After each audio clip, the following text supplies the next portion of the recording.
મિત્રો, કોઈકે ખૂબ સરસ કહ્યું છે કે ધરતી ઉપર હર કોઈ ઈશ્વરની તલાશમાં છે, પણ માલિક તમારો સેવક કેટલો નિરાશ છે, શા માટે શોધે છે ઈશ્વરને? સંસારમાં જ્યારે ઈશ્વરના સ્વરૂપમાં માતા પિતા તારી સાથે છે. જય શ્રી કૃષ્ણ. નમસ્કાર, પ્રણામ, સ્વાગત છે તમારું અમારી યુટ્યુબ ચેનલમાં. મારા વહાલા મિત્રો, આપણી આજની કહાની છે માતા પિતાની સંપત્તિ પર પુત્ર અને પુત્રવધુનો કબજો. તો મિત્રો, આજની કહાની ખૂબ જ સમજવા લાયક અને વિચારવા લાયક કહાની બનવાની છે.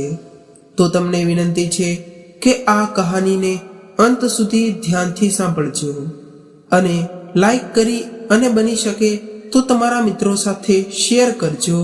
અને હજુ સુધી જો તમે અમારી ચેનલને સબસ્ક્રાઇબ ન કરી હોય તો અત્યારે જ સબસ્ક્રાઇબ કરી લેજો તથા કોમેન્ટ બોક્સમાં હર હર મહાદેવ જરૂરથી લખી દેજો, જેથી ભગવાન ભોલેનાથની કૃપા આપણા સૌ પર નિરંતર બની રહે. તો મિત્રો, મારી એક વાત હંમેશા યાદ રાખજો કે જો કોઈ પુત્ર ધન સંપત્તિને નામે પોતાના માતા પિતાને ત્યજી દે છે તો તેનાથી મોટો દુરાચારી આ દુનિયામાં બીજું કોઈ નથી. એ ખુદ તેના માતા પિતા રૂપી પરમાત્માને જ ત્યજી રહ્યો. મિત્રો, તમારો વધુ સમય ન લેતા ચાલો શરૂ કરીએ આજની કહાની. ઉદય તેની ઓફિસે જવા માટે તૈયાર થઈ રહ્યો હતો ત્યારે તેણે તેની પત્ની રેખાને બોલાવીને કહ્યું, રેખા, મારે ઓફિસ જવામાં મોડું થઈ રહ્યું છે. પ્લીઝ જલ્દી મારું ટિફિન તૈયાર કરી દે. હવે આ સાંભળીને રેખાએ રસોડામાં બધા વાસણો જોર જોરથી પસાડવા લાગી. આ જોઈને ઉદયને પણ ગુસ્સો થઈ ગયો. ઉદય પણ ગુસ્સે થઈને કહ્યું કે તારે જે કહેવું છે તે સ્પષ્ટ કહી દે. આવી રીતે વાસણો તોડીને તને શું મળશે? ત્યારે રેખાએ કહ્યું, ઘણા દિવસોથી હું તને કહી રહી છું કે તારા માતા પિતાને ઘર અને જમીન વેચવા માટે સમજાવવા જોઈએ, પરંતુ તમે મારી વાત સાંભળતા જ નથી. તમારી આવકમાં તો જાણે આગ લાગી હોય. તમને દર મહિને જે પગાર મળે છે તેમાંથી અડધો પગાર તો ઘરના ભાડામાં ચાલ્યો જાય છે, અને ઉપરથી બાળકોની સ્કૂલની ફીસ અને આ શહેરનો ખર્ચો હું કરું તો શું કરું? તો રેખાની આ વાત સાંભળીને ઉદય પણ ગુસ્સે થઈ ગયો. તેણે કહ્યું, હું કંઈ ને કંઈ તો કરી જ રહ્યો છું ને, હવે બીજું શું કરું? કિડની વેચી દઉં? અરે, તમારી કિડની વેચવાનું કોણે કહ્યું? હું તો એટલું જ કહું છું કે તમે તમારા મા બાપને મકાન અને જમીન વેચવા માટે સમજાવો. તમે જૂના ઘર અને ખેતરનું શું કરશો? જ્યારે તમારો પુત્ર અને પુત્રવધુ સુખેથી જીવી શકતા નથી અને ગામમાં તેઓ સુખેથી જીવી રહ્યા છે, એશ કરી રહ્યા છે, અને અહીં વહુ દીકરો મોંઘવારીના મારમાં પીસાઈ રહ્યા છે. મા અને પપ્પાને શું કહું કે તમે મને તમારું ઘર અને તમારું ખેતર વેચીને મને બધા પૈસા આપી દો, જેથી હું શહેરમાં સારું ઘર ખરીદી શકું, જેથી મારે ભાડાના ઘરમાં રહેવું ન પડે. હા, તે મારા માતા પિતાનું ઘર છે. હું તેમને તેમનું ઘર અને જમીન વેચવા માટે કહેવા માંગતો નથી. મારા પગારમાંથી ઘરનો ખર્ચ પૂરો થતો નથી અને તને બિલકુલ બચત કેવી રીતે કરવી તે આવડતું જ નથી. બિનજરૂરી રીતે પૈસા ખર્ચતી રહે છે. બીજાની દેખાદેખી કરીને તું તારા માટે નવી નવી સાડીઓ અને નવા નવા ઘરેણાં બનાવી લે છે, અને તેના ઉપર મેં તેને કંઈ કહ્યું કે આટલું મોંઘું ઘર ભાડા પર રાખવાની શું જરૂર છે? અહીંયા કેટલાક રસ્તા મકાનો પણ અમને ભાડાથી મળી શકતા હોત, પરંતુ તું મારી વાત સાથે બિલકુલ સંમત થઈ ન હતી, અને ખાલી તારા સ્ટેટસને કારણે તે જબરદસ્તીથી આટલું મોટું ઘર ભાડે લીધું છે. હવે જ્યારે પૈસાની અછત થઈ રહી છે ત્યારે બધા દોષનો પાટલો તું મારા ઉપર ઢોળી રહી છે. તે મારી પણ ભૂલ છે. તારે થોડી બચત કરવી જોતી હતી. તે તારી પણ ભૂલ છે. તારે પણ થોડી બચત કરવી જોઈએ. હવે જ્યારે તારી ઈચ્છાઓ પૂરી નથી થઈ શકતી ત્યારે તું મારી માતા અને બાપુજી સાથે છેડછાડ કરી રહી છે. અને તેમને તેમની જમીન વેચવાનું કહી રહી છે. રેખા આના પર ખૂબ ગુસ્સે થાય છે અને કહે છે કે જ્યારે તને લગ્ન કરવા આવ્યા હતા ત્યારે તમે જોયું ન હતું કે હું કેવા પરિવારમાંથી છું, મારી સ્થિતિ શું છે.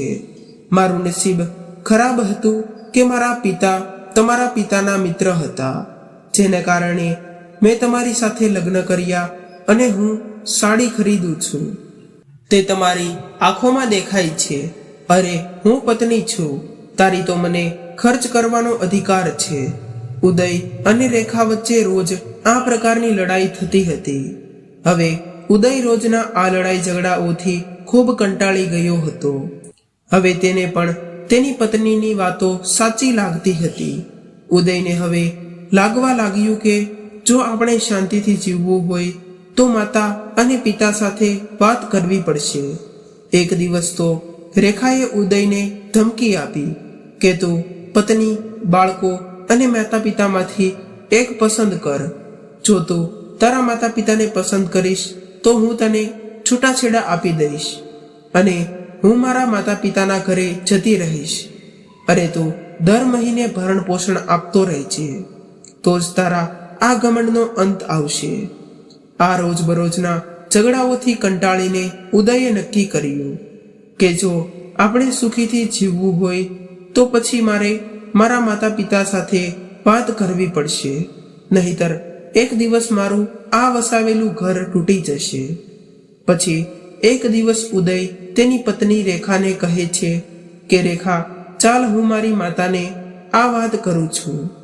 હવે મેં પણ વિચાર્યું છે કે આવી રીતે લડાઈ ઝઘડા કરીને કંઈ હાંસલ નથી થવાનું. અતિશય ઠંડી પડવાને કારણે બાળકોને સ્કૂલમાં 15 દિવસ સુધી રજા હોવાથી આપણે 10 દિવસ માટે મમ્મી પપ્પાના ગામ જતા રહીએ અને ત્યાં જઈને જ્યારે મને સમય મળશે ત્યારે હું માતા પિતા સાથે ખેતર અને ઘર વેચવાની વાત કરીશ. રેખાએ તેના પતિના મોઢેથી આ વાતો સાંભળીને જાણે રેખાની બધી જ ઈચ્છાઓ પૂર્ણ થઈ ગઈ હોય તેમ તે મનમાં ખૂબ જ ખુશ થઈ ગઈ અને તુરંત ગામડે જવા તૈયાર થઈ ગઈ. બીજા દિવસે રેખા અને તેનો પતિ ઉદય તેમના બંને બાળકોને તૈયાર કરીને તેમના ગામમાં તેમના ઘરે જવા માટે નીકળી ગયા. 1 વર્ષ પછી જ્યારે ઉદય અને તેની પત્ની રેખાને તેના બંને બાળકો સાથે ઘરે આવેલા જોઈને તેમના પિતા ભીમજીભાઈ અને માતા રાધિકાબેન ખૂબ ખુશ થઈ ગયા. ત્યારે જ તેમની માતા રાધિકાબેન ઝડપથી રસોડામાં ગયા અને તેમના પુત્ર માટે તેમનો મનપસંદ નાસ્તો તૈયાર કરવા લાગ્યા. આ જોઈને તેમની પુત્રવધુ રેખા રસોડામાં તેની સાસુ પાસે આવીને કહ્યું, માતા, તમે આ શું કરો છો? હું અહીંયા હોઉં ત્યારે તમે રસોડામાં કામ કરશો? જાઓ, તમે તમારા દીકરા પાસે બેસો અને હું નાસ્તો બનાવીશ. તો રાધિકાબેને કહ્યું, વહુ, દીકરા, તમે આટલી બધી લાંબી મુસાફરી કરીને આવ્યા છો તેથી થાકી ગયા હશો, એટલે તું આરામ કર, અહીં હું નાસ્તો બનાવીશ. પણ આ બાજુ રેખાના મનમાં એના સાસુ વિશે કંઈક બીજું જ ચાલી રહ્યું હતું. ત્યારે તેણે તેના સાસુને કંઈ કામ કરવા દીધું ન હતું અને રેખાએ ઝડપથી બધા માટે નાસ્તો તૈયાર કરી લીધો. ગામ આવવાની સાથે જ પુત્રવધુ અને પુત્રનો એટલો બધો પ્રેમ જોઈને તેમના પિતા ભીમજીભાઈ અને માતા રાધિકાબેન ખૂબ ખુશ થઈ છે. તે પહેલા તો સ્વીકારી શક્યા ન હતા. તેઓ પોતાની જાતને કહી રહ્યા હતા કે મેં વિચાર્યું ન હતું કે ઉદય શહેરમાં જઈને શહેરવાસી બનીને આપણા આપેલા સંસ્કારોને ભૂલી જશે. પણ નહીં, આપણા બાળકો તો આપણા જ છે. હવે ઉદયે તેને આપેલા સંસ્કારોને અપનાવી લીધા છે. એ જ રીતે ઉદય તેના માતા અને પિતા સાથે ખૂબ જ સારી રીતે વર્તન કરે છે. તેમને તેમના દરેક કામમાં મદદ કરે છે, તેમની સેવા કરે છે. ઉદય દરરોજ તેના પિતા સાથે ખેતરમાં જાય છે અને સાથે મળીને ખેતરનું કામ કરાવે છે. તે પોતે જ બધા મજૂરોને શોધીને તેમને ખેતરના કામમાં લગાડે છે. બીજી બાજુ રેખા પણ તેની સાસુની એવી સેવા કરે છે. કે જાણે તે પુત્રવધુ કરતા વધુ પુત્રી સમાન હોય. આખો દિવસ માજી કરતી કરતી આગળ પાછળ ફરતી રહે છે અને તે રોજ નવી નવી સ્વાદિષ્ટ વાનગીઓ બનાવી અને તેની સાસુને ખવડાવતી અને સવાર સાંજ તે તેની સાસુને તેના પગ દબાવી દેતી. દરરોજ તે તેના વાળમાં તેલ લગાવી દેતી અને ખૂબ જ પ્રેમથી તે તેની સાસુની સેવા કરતી અને મીઠી મીઠી વાતો કરીને તે તેની સાસુ પાસેથી ઘરેણાં અને રૂપિયાની માહિતી લેતી. તેમના નાના નાના પુત્ર પણ દાદીમાં કહીને તેમની આગળ પાછળ કૂદાકૂદ કરતા હતા અને તેમને બોલાવતા હતા. આથી વધુ સુખ કર્યું હોઈ શકે ત્યારે રાધિકાબેન મનમાં વિચારવા લાગે છે, અમે ઉદયને ખૂબ કષ્ટ સહન કરીને પાળી પોષીને મોટો કર્યો છે.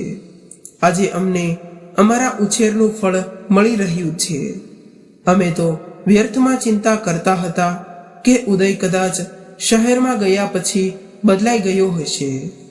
આ અમીર ખાનદાનની વહુ સાથે લગ્ન કર્યા છે તો વહુ પણ પૈસાને કારણે અહંકારી હશે.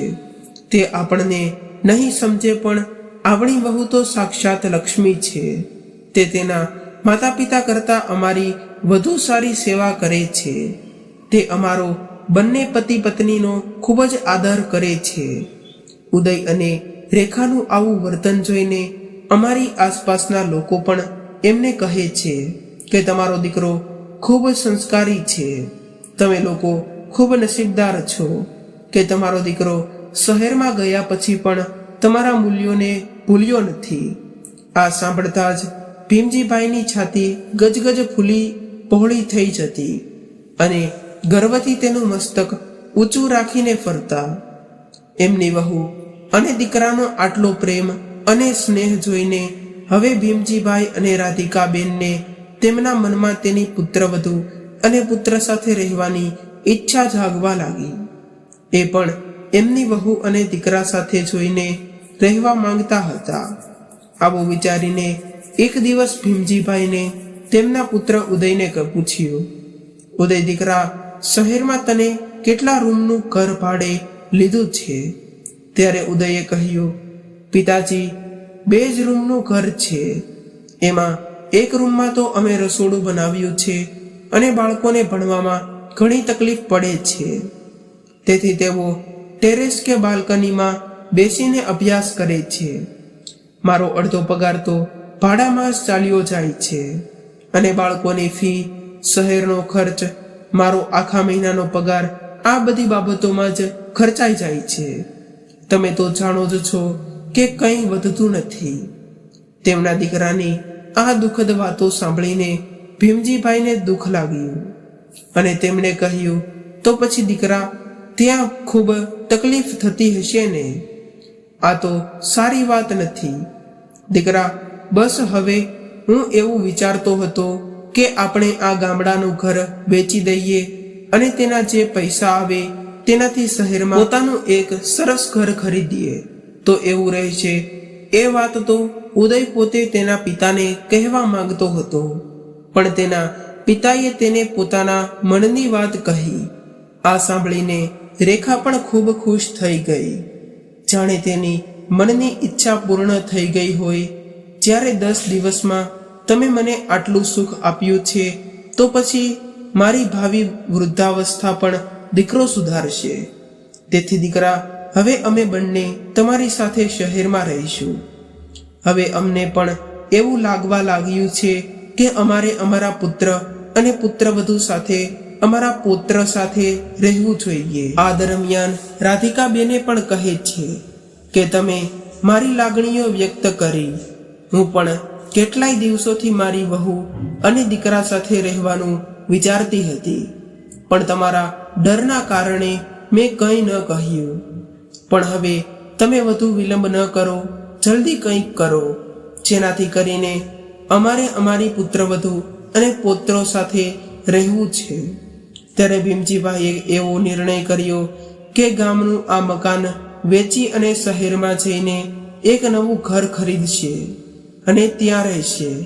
ત્યારે જ ઉદયે કહ્યું, પિતાજી, હું એવું વિચારતો હતો કે આપણે શહેરમાં ગયા પછી અહીં ખેતરોની સંભાળ કોણ લેશે, કોણ તેની દેખરેખ રાખશે? તો આપણે એવું કરીએ કે ખેતરોને પણ વેચી દઈએ અને જે પૈસા આવે તે પૈસાથી આપણે શહેરમાં કોઈ ધંધો કરીએ. તો ભીમજીભાઈએ કહ્યું, દીકરા, મારા કહેવા પ્રમાણે આ જમીન ન વેચવી જોઈએ. કોઈ પણ મુશ્કેલી અને ખરાબ સમયમાં આ જમીન આપણને મદદ કરશે. આ આપણી બાપ દાદાની મિલકત કહેવાય. તેનાથી મારું મન જમીન વેચવાનું નથી. તું કહે છો તો હું એકવાર વિચારીશ.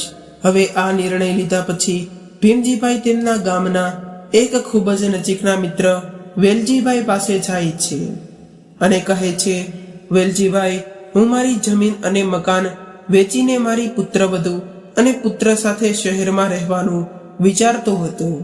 ત્યાં જઈને એક સરસ મકાન લઈને એક નાનો ધંધો શરૂ કરું તો કેવું લાગશે? ત્યારે ભીમજીભાઈના મિત્ર વેલજીભાઈએ કહ્યું, ભીમજી, છેવટે માતા પિતા સંપત્તિ કોના માટે બનાવે છે? દીકરા માટે જ ને. તો મકાન અને જમીન વેચવામાં કોઈ નુકસાન નથી અને તમે તમારા બાળકો સાથે રહો, એમાં પણ કોઈ નુકસાન નથી. પણ મિત્ર, આજકાલ તમે ટીવી અને અખબારોમાં જુઓ છો અને મોબાઈલમાં પણ જોતા હશો, અથવા તો તમને જોવા અને સાંભળવા મળે છે કે પુત્રોએ તેમના માતા પિતાને વૃદ્ધાશ્રમમાં મોકલી દીધા છે અને તેમને ક્યાંક રસ્તા પર છોડી દીધા છે અને પછી ક્યાંક ફરવા લઈ જાય છે અને ત્યાં જ છોડીને વયા જાય છે. અને તેમને આવા ઘણા બધા અહેવાલો સાંભળવા મળે છે કે તેઓ તેમને લઈને ગયા અને ત્યાં છોડી દીધા. તેથી મિત્ર, મારો એવો અભિપ્રાય છે કે કેટલાક વસ્તુઓ તમારી પાસે બચાવીને રાખજો અને તમારા પુત્રોને બધી જ સંપત્તિ ન આપી દેતા. કારણ કે જો તમે આ બધું તમને આપી દેશો તો ભવિષ્યમાં કોઈ પણ સમસ્યા આવશે ત્યારે પછી તમારે પસ્તાવવું પડશે. એટલે તમારા માટે પણ કંઈક સાચવીને રાખજો. પુત્ર અને પુત્રવધુ સાથે રહેવામાં કંઈ ખોટું નથી અને માતા પિતાએ તેમના પુત્ર માટે જ બધું કમાઈ લીધું છે. બધું સમજી વિચારીને પછી ભીમજીભાઈએ અને રાધિકાબેને તેમના ગામનું મકાન અને બધી જ જમીન વેચી દીધી અને આજે તેમના પુત્ર અને પુત્રવધુ સાથે વડોદરામાં ચાલ્યા ગયા. ત્યારે ત્યાં જઈને એક મોટું મકાન ખરીદ્યું અને ત્યાં તેમના દીકરા અને વહુની સાથે રહેવા લાગ્યા. થોડો સમય સારો જાય છે, વહુનો વ્યવહાર પણ સારો છે. દીકરો પણ મા બાપ સાથે એ જ રીતે સારું વર્તન કરે છે, તેમની સેવા કરે છે અને પોતાના કામે જાય છે. પણ હવે ધીમે ધીમે વહુનો અભિગમ બદલાવા લાગ્યો. રેખા દિવસે ને દિવસે આવી રીતે તેના મિત્રો સાથે શોપિંગ કરવા જવું, ફરવા જવું, કીટી પાર્ટીમાં જવાનું, તે બિનજરૂરી રીતે પૈસા ખર્ચવા લાગે છે અને ઘરના બધા જ કામ તેની સાસુ પર છોડી દે છે. હવે બિચારી રાધિકાબેન સવારમાં બાળકો માટે ટિફિન તૈયાર કરે છે અને બધા માટે નાસ્તો બનાવવો, રાત્રે ભોજન બનાવવું, તે આખો દિવસ ઘરના કામો કરતી રહે છે અને રેખા તેના મેકઅપ અને ફેશનમાં વ્યસ્ત રહે છે. આ બધું જોઈને ભીમજીભાઈને ખૂબ જ ખરાબ લાગે છે અને તેઓ તેમની વહુને કહે છે, પુત્રવધુ, તમારી સાસુ આખો દિવસ કામ કરીને થાકી જતી હશે અને તમે આખો દિવસ ઘૂમમાં અને ફરવામાં જ તમારો સમય બગાડી રહ્યા છો અને તેના ઉપર તમે બિનજરૂરી ખર્ચાઓ પણ કરો છો.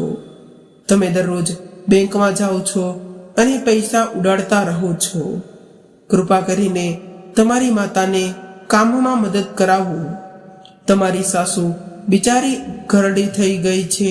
હવે તેનામાં આખો દિવસ કામ કરવાની તાકાત નથી રહી. તેણે આખી જિંદગી કામ કર્યું છે, હવે તેને આરામ કરવા દો. તેના સસરાની આ વાત સાંભળીને રેખાએ તરત જ તેના સસરાને જવાબ આપ્યો, સસરાજી, તમે લોકો તો અહીં બેસીને ખાલી રોટલા તોડવા આવ્યા છો. આ ઘરમાં રહેવું હોય તો કામ તો કરવું પડશે. મારી મરજી, હું ગમે ત્યાં જાઉં, મને કહેવાવાળા તમે કોણ છો? વહુના મોઢેથી આવો બેશરમી ભર્યો અવાજ સાંભળીને ભીમજીભાઈ ચૂપ થઈ ગયા. હવે ઉદય પણ તેના પિતાથી અલગ થવા લાગે છે અને હવે તેની પત્ની અને બાળકોમાં વ્યસ્ત રહેવા લાગે છે. હવે તો ભીમજીભાઈ અને રાધિકાબેન એકલા થઈ જાય છે. બિચારા ઘડપણમાં આટલું કામ કરીને થાકી જાય છે. વધુ પડતા કામને કારણે રાધિકાબેનની તબિયત પણ ખરાબ થતી ગઈ છે. ત્યારે ભીમજીભાઈ તેમના પુત્ર ઉદયને કહ્યું, ઉદય દીકરા, તારી માતાની તબિયત ખરાબ થઈ ગઈ છે. હવે તે ખૂબ જ નબળી પડી ગઈ છે. હવે તેનાથી વૃદ્ધાવસ્થામાં કામ નથી થતું. તો આપણે ઘરના કામ કરવા માટે એક નોકરાણી રાખી લઈએ. પપ્પાની વાત સાંભળતા જ ઉદયે કહ્યું, પપ્પા, હવે તો બાકીના પૈસા પણ પૂરા થવા આવ્યા છે અને નોકરાણી રાખીએ તો એનો પગાર ક્યાંથી આપવો? મારી પાસે એટલા પૈસા નથી. અને હા, જ્યાં સુધી ઘરનું મકાન છે ત્યાં સુધી રીટા અને માતા સાંભળશે. એમાં કોઈ નોકરાણી રાખવાની ક્યાં જરૂર છે? હવે ભીમજીભાઈને એ વાત બરાબર સમજાઈ ગઈ હતી કે ગામમાં આવ્યા ત્યારે મારી પુત્રવધુ અને પુત્ર અમારી સાથે જે રીતે વર્તન કરતા હતા તેઓ મીઠી મીઠી વાતો કરતા હતા. આટલી બધી સેવા કેમ કરતા હતા? તેઓ આવું કેમ કરતા હતા? આ તેમનું વાસ્તવિક સ્વરૂપ હતું. તેઓ અમારી બધી જ મિલકત વેચીને હડપ કરવા માટે અમારી સાથે આવો ડોળ કરતા હતા અને અમારી સેવા પણ કરી હતી. તેઓ આ રીતે થોડા દિવસો વિતાવે છે અને ઉનાળો આવે છે ત્યારે ઉદયના બાળકોની શાળાએ રજા પડી જાય છે. એક દિવસ સવારે ઉદય અને રેખા ઝડપથી તેમના બાળકોને તૈયાર કરે છે અને તેઓ પણ તૈયાર થઈ જાય છે અને તેમની બેગ પેક કરવાનું શરૂ કરી દે છે. બેગ પેક કરીને જલ્દીથી ઘરની બહાર નીકળે છે. બાળકોને જતા જોઈને રાધિકાબેન ઉદાસ થવા લાગે છે અને તે પોતાના પુત્ર ઉદયને કહે છે કે જમવાનું તૈયાર છે તો જમ્યા પછી જાઓ ને, અને તમે બધા અચાનક ક્યાં જઈ રહ્યા છો? પછી ઉદયે કહ્યું, માં, બાળકોની રજાઓ છે તો અમે વિચાર્યું છે કે ચાલો ક્યાંક બહાર જઈએ. તમે બંને તમારું ધ્યાન રાખજો. અમે થોડા દિવસો માટે પ્રવાસ પર જઈએ છીએ. ટૂંક સમયમાં પાછા આવી જઈશું. આ જોઈને ભીમજીભાઈ બોલ્યા, તમારી માતાને દવા લેવા માટે મારી પાસે પૈસા ન હતા અને આજે ફરવા માટે અને તારી વહુ માટે સોનાનો હાર લેવા માટે તારી પાસે પૈસા હતા, પણ માતાની દવાના પૈસા પણ ન હતા. નોકરાણી રાખવાના પૈસા ન હતા. ભીમજીભાઈની વાત હજી પૂરી ન થઈ હતી ત્યાં તેમની પુત્રવધુ વચ્ચે કૂદી પડી અને બોલી, પિતાજી, હવે અમે ખુશીથી જીવીએ છીએ એ તમે જોઈ નથી શકતા. તમારા પોતાના બાળકો પર તમે નજર લગાડી રહ્યા છો. તમને શરમ નથી આવતી? પુત્રવધુના આવા કડક શબ્દો સાંભળીને ભીમજીભાઈ કશું બોલી ન શક્યા. તે ચૂપ થઈ ગયા અને ઉદય અને રેખા પોતાના બાળકોને લઈને કાર પાસે આવ્યા અને કારમાં બધી જ વસ્તુઓ ગોઠવવા લાગ્યા. ત્યારે અચાનક ઉદયનો મોબાઈલ તેના રૂમમાં રહી ગયો. તેણે કહ્યું કે હું મોબાઈલ લઈને આવું છું. ઉદય તેનો મોબાઈલ લેવા માટે તેમના રૂમમાં ગયો ત્યારે રાધિકાબેને તેમના પુત્ર અને પુત્રવધુને જોયા. તેઓ કંઈ ખાધા વિના ઘરની બહાર નીકળી રહ્યા છે. તો હું તેમના માટે ખાવાનું પેક કરું છું. બિચારા નાના બાળકો ક્યાં સુધી ભૂખ્યા રહેશે? તેમ વિચારીને રાધિકાબેને ભોજનનું ટિફિન પેક કર્યું અને ભીમજીભાઈને આપ્યું અને કહ્યું, તમે આ ટિફિન વહુને અંબાવી દો. આ બિચારા નાના બાળકો ભૂખ્યા તરસ્યા જઈ રહ્યા છે. તે ક્યાં સુધી ભૂખ્યા રહેશે? ઘરની બહાર નીકળતા પહેલા થોડું ખાઈ લીધું હોત તો ત્યારે ભીમજીભાઈએ કહ્યું, કંઈ વાંધો નહીં, તે રસ્તામાં ખાઈ લેશે. અને જે વહુ માટે તું આ ખાવાનું મોકલે છો એમણે એમના બાપ સમાન સસરાને કેટલો બેશરમીથી જવાબ આપ્યો, તમે આ જોયું નથી. મને નથી લાગતું તેમને ટિફિન આપવું જોઈએ. અને જો તમારે આપવું હોય તો જઈને તમે જ આપી આવો. આમે તે ક્યાં ભૂખ્યા રહે તેવા છે. તે ખાવા માટે રસ્તામાં કંઈક ખરીદી લેશે. જ્યારે તે ફરવા જાય ત્યારે તેની પાસે ખાવા માટે પૈસા ન હોય એવું ન બને. પરંતુ ન ચાહતા છતાં પણ ભીમજીભાઈને તે ટિફિન લઈને તેમના દીકરાને આપવા માટે તેમની રૂમમાં જાય છે. ત્યારે ઉદય તેમના મિત્ર સાથે ફોનમાં વાત કરી રહ્યો છે. એ સાંભળીને ભીમજીભાઈના પગ નીચેથી જમીન સરકી જાય છે. ઉદય તેના મિત્રને કહી રહ્યો છે કે યાર શું કરું, મારા ઘરમાં થોડા દિવસથી ખૂબ કંકાસ થઈ રહ્યો છે. મારી માતા પિતાને લઈને ખૂબ પરેશાનીથી હવે હું ધીમે ધીમે તે કામ સક્ષમ નથી થઈ રહ્યો. તેની દવા પર બિનજરૂરી ખર્ચ થાય તે મને પોસાય તેમ નથી. ઓહ યાર, અમે કંઈ સમજાતું નથી, મારે શું કરવું જોઈએ? તેને વૃદ્ધાશ્રમમાં છોડી દો. ત્યારથી તેના મિત્રનો અવાજ આવે છે અને કહે છે, અરે ચિંતા ન કર, હવે તો વૃદ્ધાશ્રમમાં સારી વ્યવસ્થા છે. તારા માતા પિતા બંને ત્યાં ખુશીથી રહેશે. તમે બિલકુલ ચિંતા ન કરશો. મેં મારી ભાભી સાથે ફોનમાં બધી જ વાત કરી છે. હું કોઈ સારો વૃદ્ધાશ્રમ શોધી કાઢીને બધી વ્યવસ્થા કરી પછી હું તમને ફોન કરીને કહીશ. તું પ્રથમ તારા વીકેન્ડથી પાછો આવી જા. ત્યારબાદ ઉદયે કહ્યું, ઓકે દોસ્ત, તું બધી વ્યવસ્થા કરી લે. વીકેન્ડથી પાછો આવીને હું વિચારીશ કે મમ્મી પપ્પા સાથે શું કરવું. તેના પુત્ર ઉદયની આ વાત સાંભળીને ભીમજીભાઈને ખૂબ જ આઘાત લાગ્યો. તેણે સપનામાં પણ આ વિચાર્યું ન હતું કે તેની વહુ અને દીકરો તેની સાથે આવો વ્યવહાર કરશે. તેમની વહુ અને દીકરો તેના પૈસા ચોરીને તેને વૃદ્ધાશ્રમમાં મૂકી જશે. જ્યારે પુત્ર ફોન પર વાત કરી અને રૂમમાંથી બહાર આવ્યો ત્યારે તેના પિતાએ તેને ટિફિન આપ્યું અને કહ્યું, દીકરા, તારી માતાએ તારા માટે તૈયાર કર્યું છે, તેમ જ ખાજે. અને પાછા આવ્યા પછી શાંતિથી બેસીને મારે તારી સાથે બધી ચર્ચા કરવી છે. હવે ઉદયને તે સમયે તેના પિતાની વાત સમજાતી નથી અને બોલે છે, શું પિતાજી, તમે વાહિયાત વાતો કરો છો અને મારી સામેથી હટી જાઓ. મારે નીકળવામાં થોડું મોડું થઈ રહ્યું છે. હવે ઉદય તેનું ટિફિન લઈને કારમાં બેસે છે અને તેની પત્ની અને બાળકો સાથે ભાગી જાય છે. આ બધી વાત ભીમજીભાઈના મગજમાં ગુંજી રહી હતી અને તે નિરાશ થઈને ખુરશી પર બેસી જાય છે. જ્યારે રાધિકાબેન તેના પતિને આટલા દુઃખી જોવે છે ત્યારે કહ્યું, દીકરા અને વહુ થોડા દિવસ માટે બહાર ગયા છે, તેઓ થોડા દિવસમાં પાછા આવશે, તમે કેમ આટલી ચિંતા કરો છો? આના પર ભીમજીભાઈ તરત જ તેમના પ્રશ્નનો જવાબ આપે છે. તેઓ તેમની પત્નીને કહે છે, તને તારા દીકરાના પ્રેમની તમારી આંખો પર પાટા બાંધીને દેવામાં આવ્યા છે અને હું તમને અત્યારે જે કહું છું તે તમે સ્પષ્ટ રીતે જોઈ શકતા નથી. હું તમને કહીશ તે સાંભળીને તારો હોશ ઠેકાણે ન રહી જાય. હવે રાધિકાબેનને આમાં કંઈ સમજાતું નથી.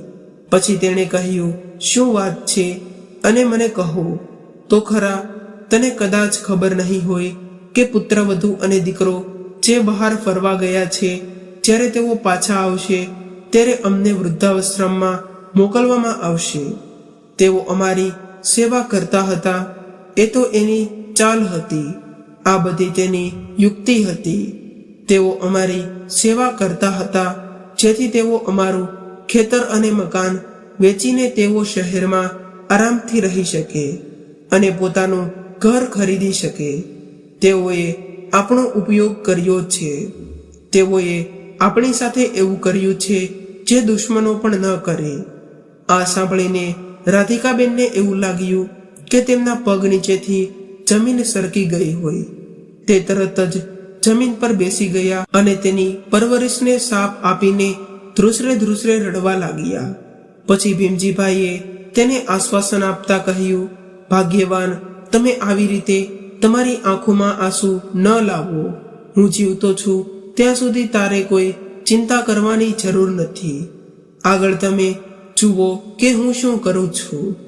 એક અઠવાડિયા પછી જ્યારે ઉદય અને તેની પત્ની રેખા તેમના વેકેશન પછી બાળકો સાથે ઘરે ફર્યા, ત્યારે તેઓ ઘરે આવ્યા તે તરત જ તેણે તેના ઘરનો દરવાજો ખોલ્યો અને તેણે 4-5 છોકરીઓને તેમના ઘરમાં જોઈ.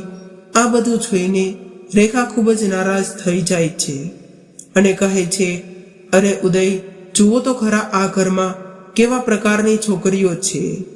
તેને જોઈને ઉદય પણ ચોંકી જાય છે અને તેણે તેમાંથી એક છોકરીને પૂછ્યું, તમે કોણ છો અને તમે લોકો મારા ઘરે શું કરો છો અને મારા મમ્મી પપ્પા ક્યાં છે? તો તે છોકરી તેને કહ્યું, ભાઈ, અમે અહીં ભાડે રહેવા આવ્યા છીએ. નજીકમાં કોલેજ છે. દાદાજીએ એમને અહીંનો ઓરડો ભાડે આપવામાં આવ્યો છે. આ સાંભળીને રેખા અને ઉદય ગુસ્સે થઈ ગયા અને તેમના પિતાને જોરથી બોલાવવા લાગ્યા. ત્યારે ભીમજીભાઈ ઘરની અંદરથી બહાર આવ્યા અને કહે છે કે શું થયું? તમે કેમ બૂમો પાડી રહ્યા છો? તે દરમિયાન રેખાએ કહ્યું, બાપુજી, તમને શરમ નથી આવતી? તમે અમને પૂછ્યા વિના અમારું ઘર ભાડે આપી દીધું. તમારી હિંમત કેવી રીતે થઈ તમે અમારું ઘર ભાડે આપવાની? ત્યારે ભીમજીભાઈએ તરત જ જવાબ આપ્યો કે પુત્રવધુ, સૌ પ્રથમ તો તમે મારી સાથે નમ્રતાથી વાત કરો અને જે ઘરની તમે વાત કરો છો તે ઘર તમારું નથી પણ મારું છે. ત્યારે ઉદયે કહ્યું, પિતાજી, આવું કેવી રીતે બની શકે? ઘર મારા નામે છે ને. અને આજે તમે લોકોએ શું કર્યું? આ માટે હું તમને અત્યારે જ આ ઘરની બહાર ધકેલી દઉં છું અને તમને કોઈક વૃદ્ધાશ્રમમાં છોડી દઈશ. ત્યારે ભીમજીભાઈ તુરંત બોલ્યા, તમે શું મને વૃદ્ધાશ્રમમાં મૂકો? નીકળશો તો તમે બધા આ ઘરમાંથી. ત્યારે રેખાએ કહ્યું, બાપુજી, તમે ભૂલી રહ્યા છો, આ ઘર અમારું છે અને અમે ખરીદ્યું છે. ત્યારે ભીમજીભાઈએ હસીને કહ્યું કે પુત્રવધુ, ભૂલી તો હું નહીં, પણ તમે કદાચ ભૂલી જાઓ છો કે જ્યારે આ ઘર ખરીદવામાં આવ્યું હતું ત્યારે ટેક્સના પૈસા બચાવવા માટે તારા પતિ ઉદયે આ ઘર મહિલા સિનિયર સિટીઝનને નામે રજીસ્ટ્રેશન કરાવ્યું હતું.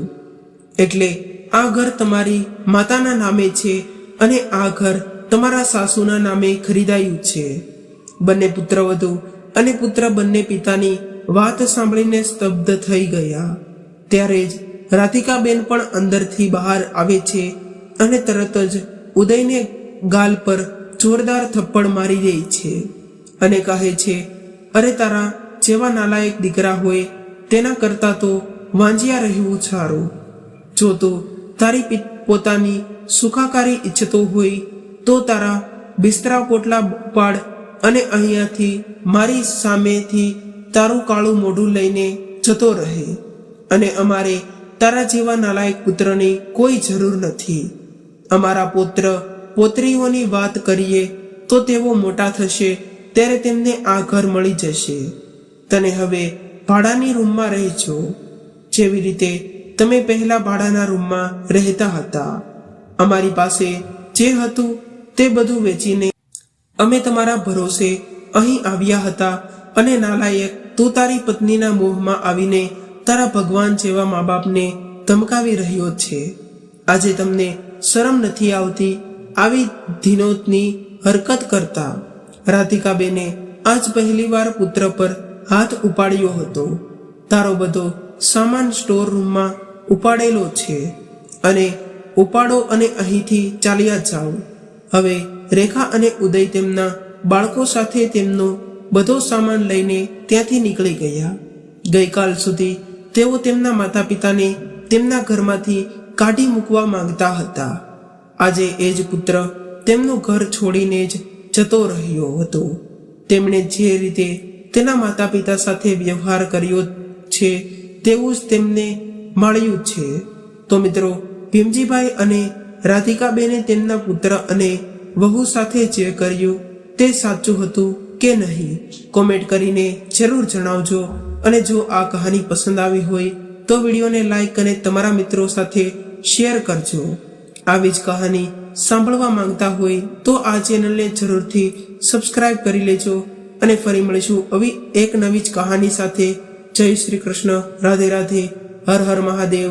આ કહાનીને પૂરી સાંભળવા માટે ખૂબ ખૂબ આભાર.